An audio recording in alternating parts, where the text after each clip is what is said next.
মাথা ব্যথা দূর হওয়ার জন্য একটি গুরুত্বপূর্ণ কোরআনে আমল নিয়ে আপনাদের সামনে উপস্থিত হলাম। আউযু বিল্লাহি মিনাশ শাইতানির রাজিম। বিসমিল্লাহির রহমানির রহিম।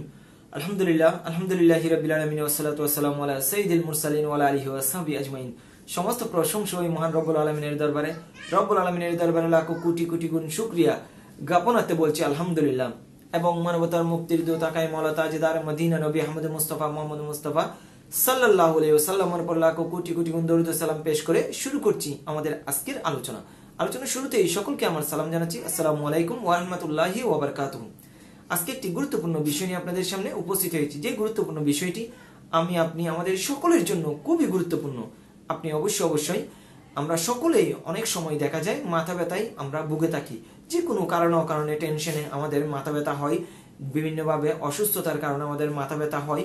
এই মাথা ব্যথা থেকে বাঁচার জন্য, এই মাথা ব্যথা সুস্থতার জন্য কোরআনে কিছু আমল রয়েছে। যে আমলগুলো আপনি যদি সঠিকভাবে সুন্দরভাবে যদি আপনি করতে পারেন, অবশ্যই আল্লাহ পাক রব্বুল আলামিন আপনার মাথা ব্যথা দূর করে দেবেন।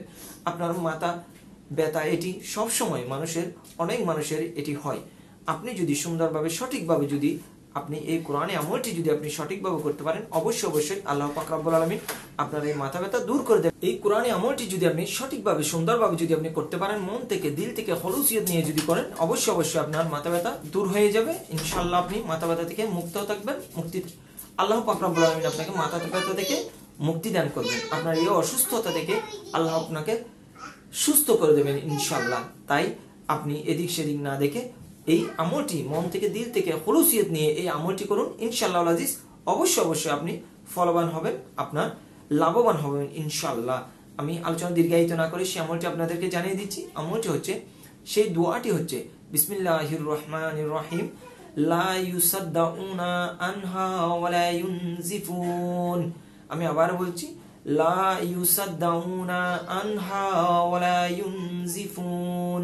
আপনি এই দোয়াটি আপনি সবসময় নামাজের পর, ফরজ নামাজের পর অথবা আপনি সবসময় পড়তে পারবেন ইনশাআল্লাহ।